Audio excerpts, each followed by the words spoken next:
Hey folks, this is Jesse Cope, back with another episode of the American Soul Podcast. Hope y'all are doing well, wherever y'all are, as always.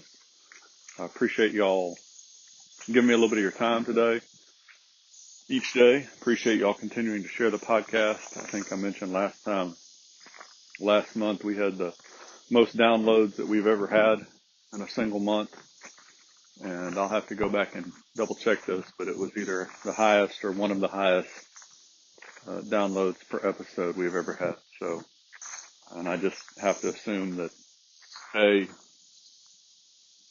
God, his hand's in it one way or the other, even if we shut the podcast down next month, and B, y'all continuing to share it is how it spreads. So I ask that you would continue to do that, and I'm grateful for it, and I appreciate it. Going to go for one of our little walks today. If I can survive not being carried off by the mosquitoes who have decided to come back out with a vengeance. I have one puppy dog today.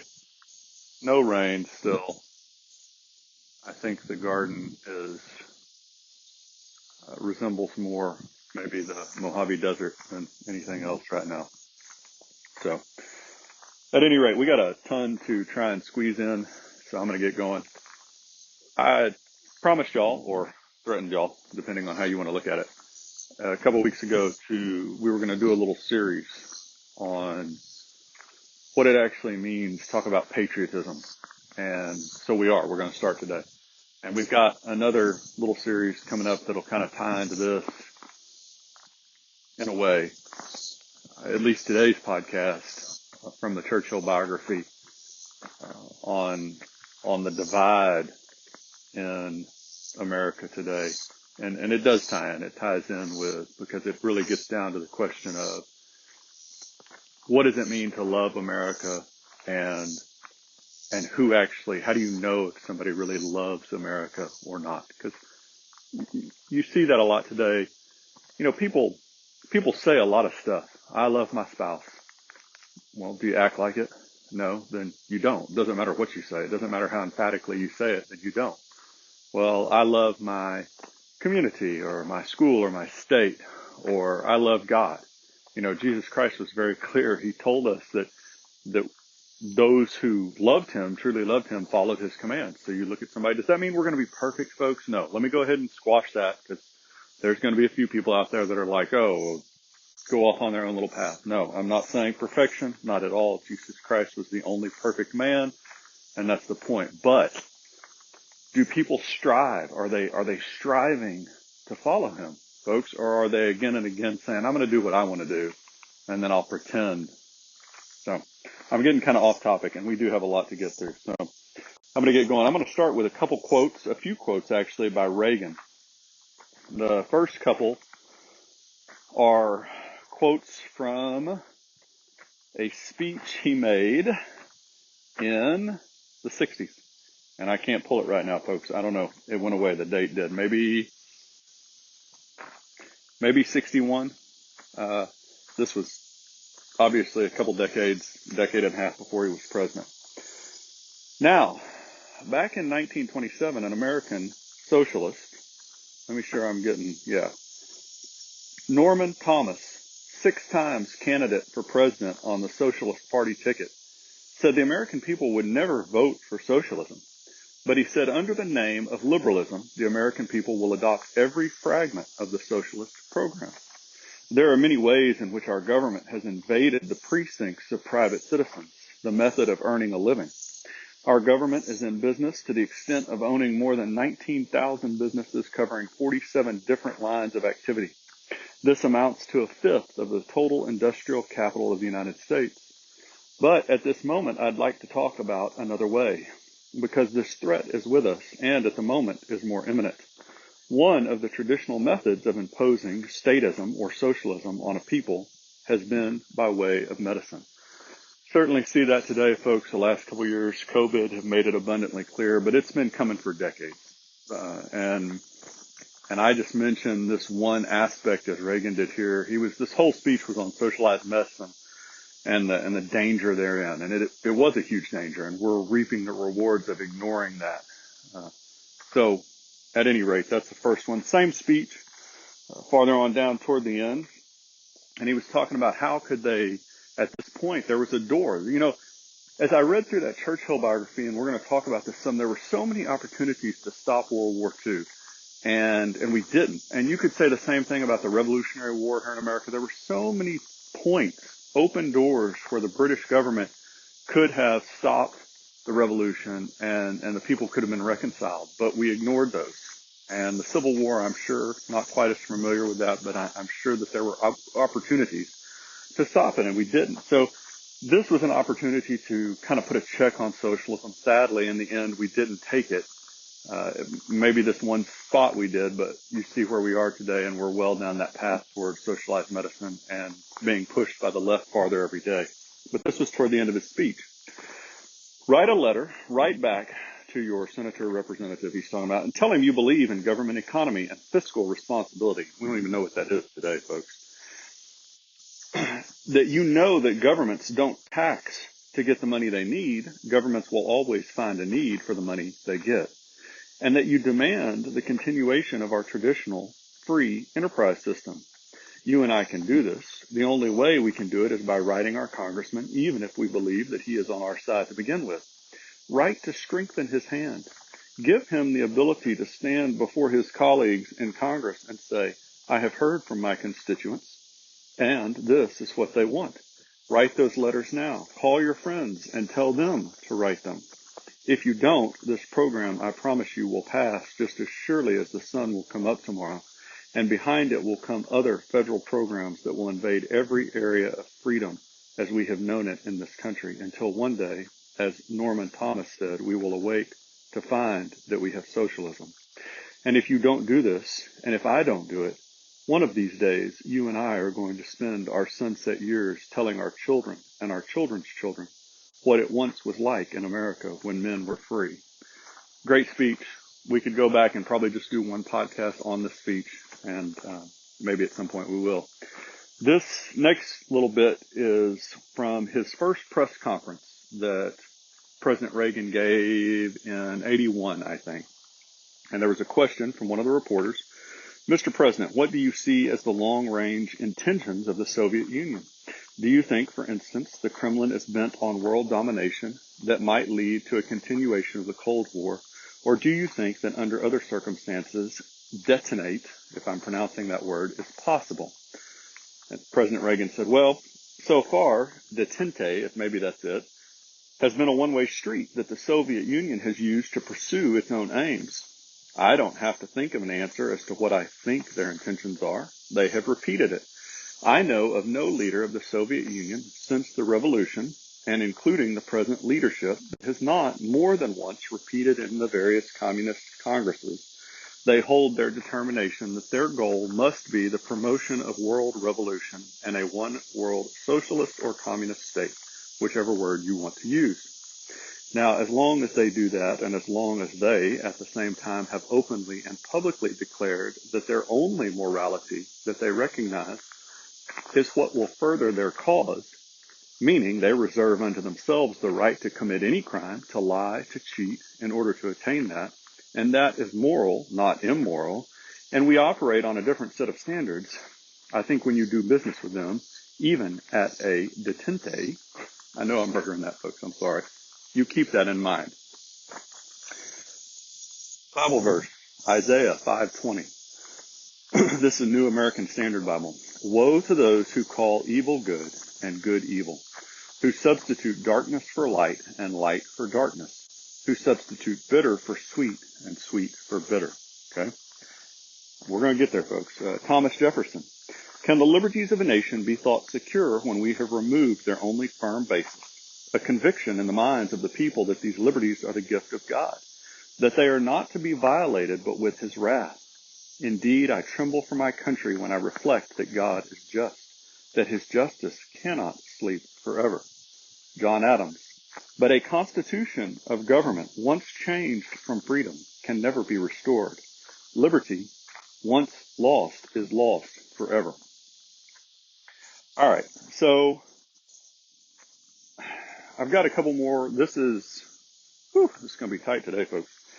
These are two more quotes from Reagan,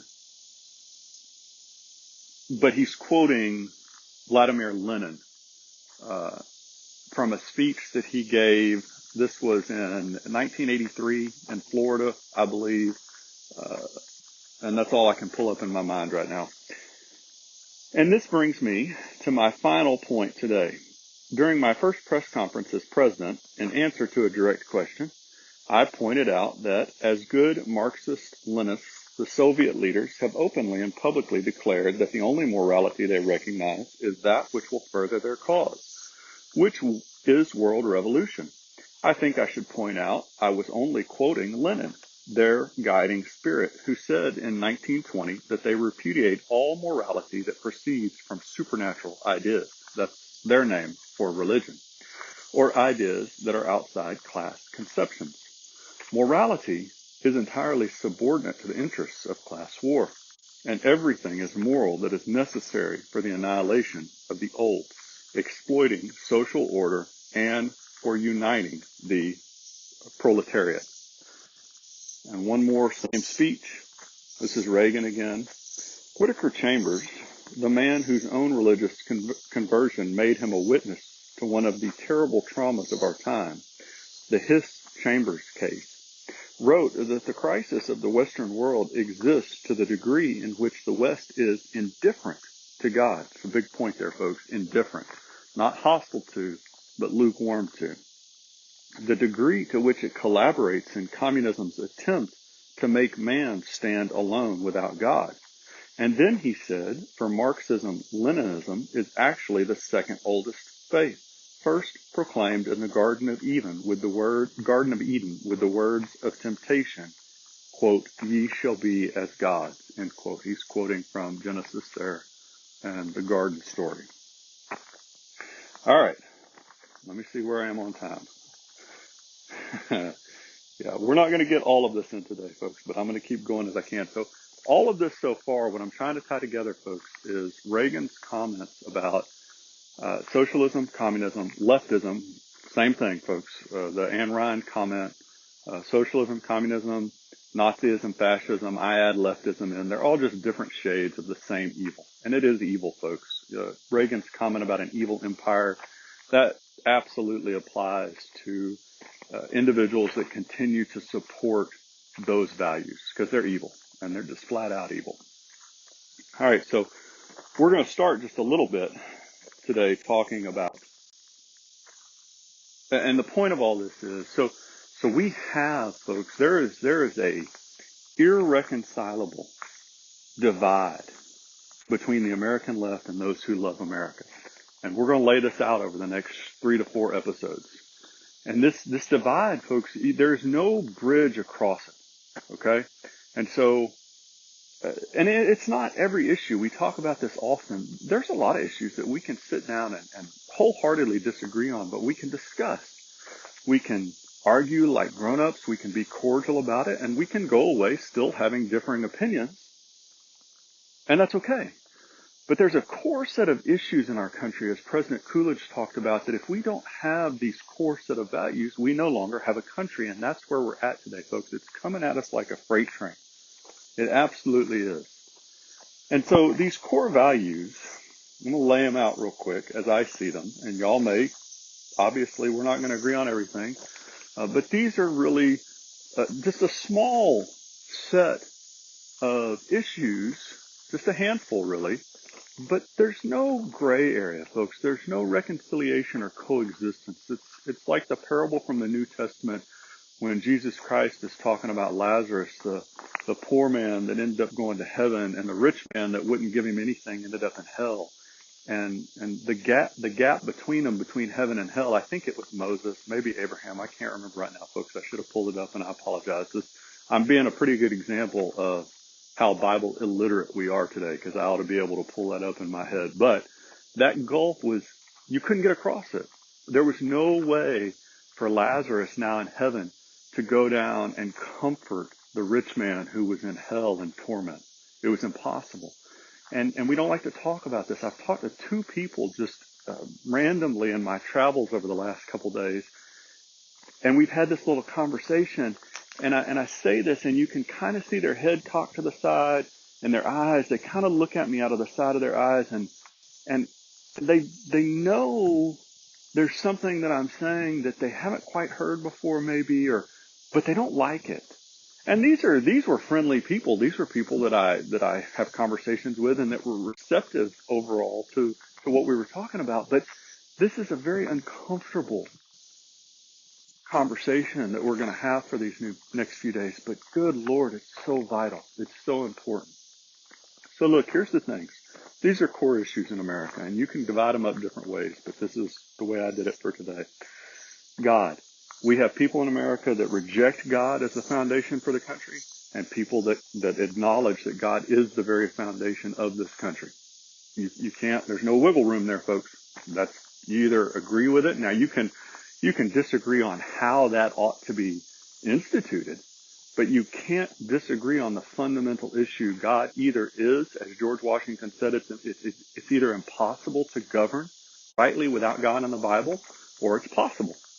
You can't have it both ways. Everybody is not right. This is one of the great lies of the left that they've managed to pass on to our children today and to us as adults, is that we can all be right. No, we can't be. We can all be wrong if we have a difference in opinion. Or one of us can be right and one of us can be wrong, but we both can't be right on core fundamental issues, folks. It's impossible. Abortion is just simply murder versus life. There's no gapping that. Feminism, the idea that men and women are interchangeable versus acknowledging our inherent differences that God developed. Not equal value, folks. We absolutely are of equal value, but that's not what that's not what feminism pushes. Feminism pushes pretending that men and women are exactly the same.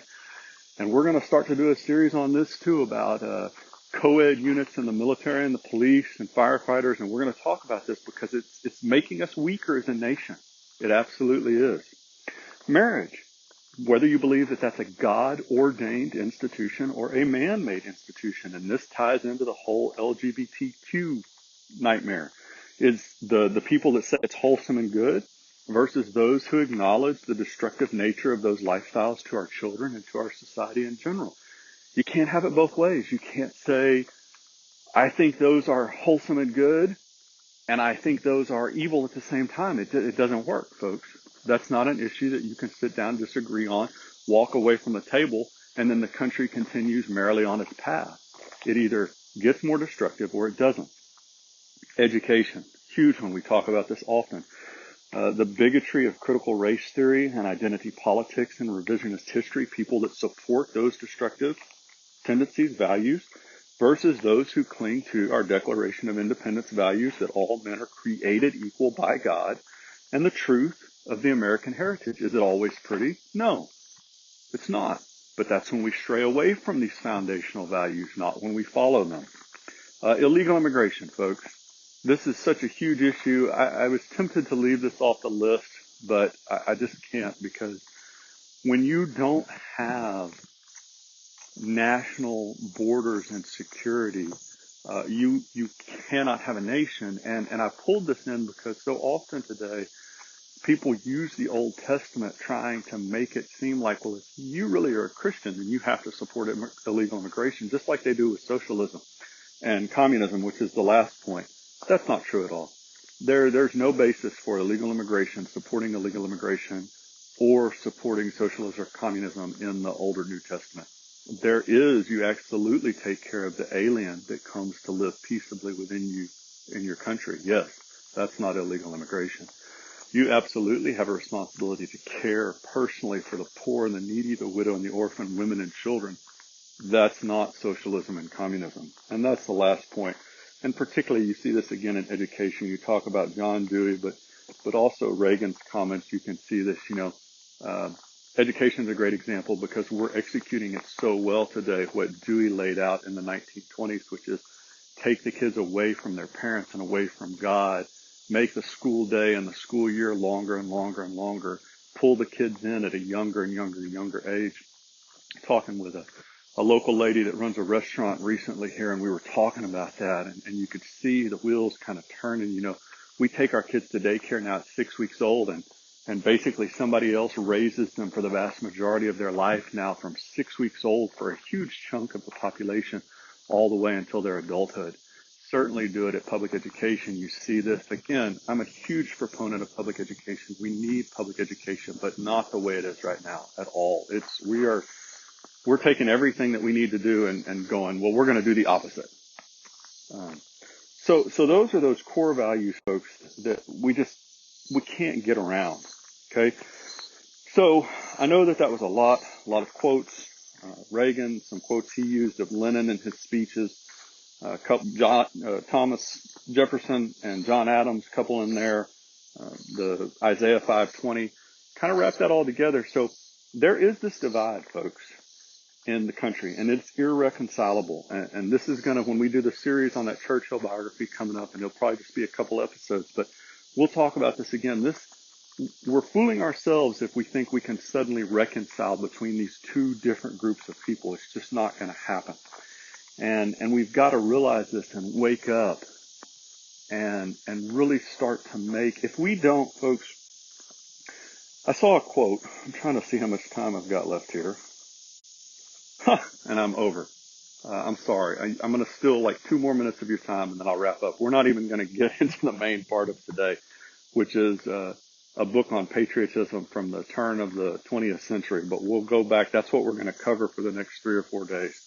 But here's the deal. I saw this recently. I can't even remember on social media where I saw it.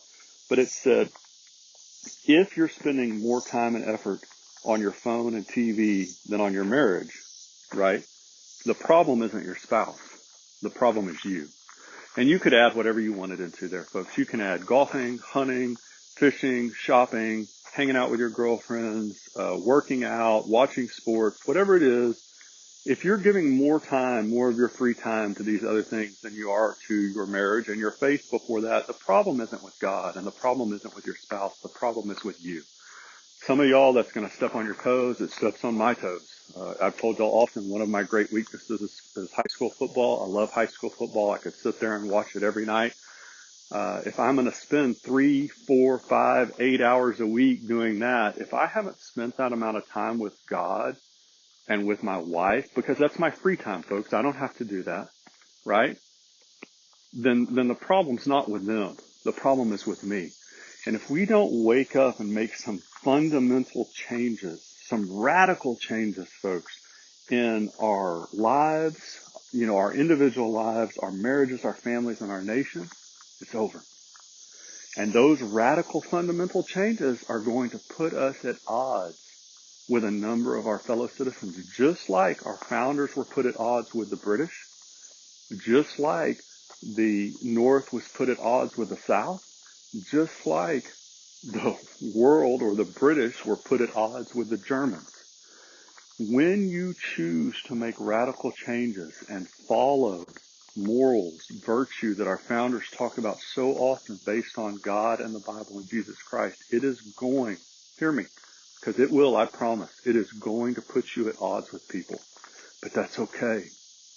That's okay. Lincoln talked about, he wasn't concerned about being on the right side. He was concerned about being on God's side because he knew that God was always going to be on the right side.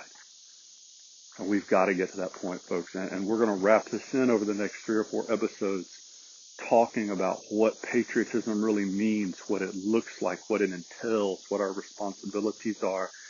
And then we've got to start to act on it, folks. Otherwise, we're going to end up with a fight. There's a quote that I'm going to use from Winston Churchill coming up, and then I'll leave you alone, folks. I promise. I understand what the time is, and I appreciate y'all sticking with me.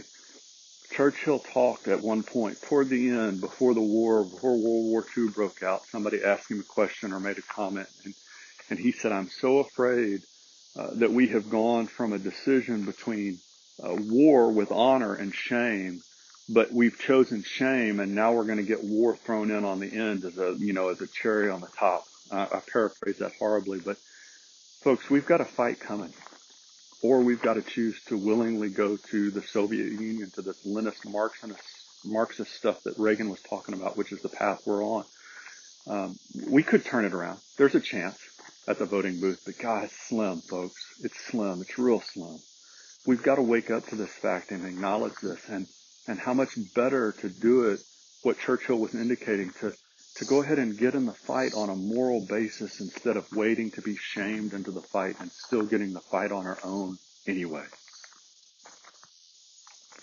You can't reconcile with people that continue to support the evil, godless values of the left and hope that this Christian republic will survive. It will not happen. All right, I kept y'all for way too long. God bless y'all. God bless your families. God bless America. Thank you so much. Looking forward to it as always. Looking forward to the next few episodes. We'll talk to you soon.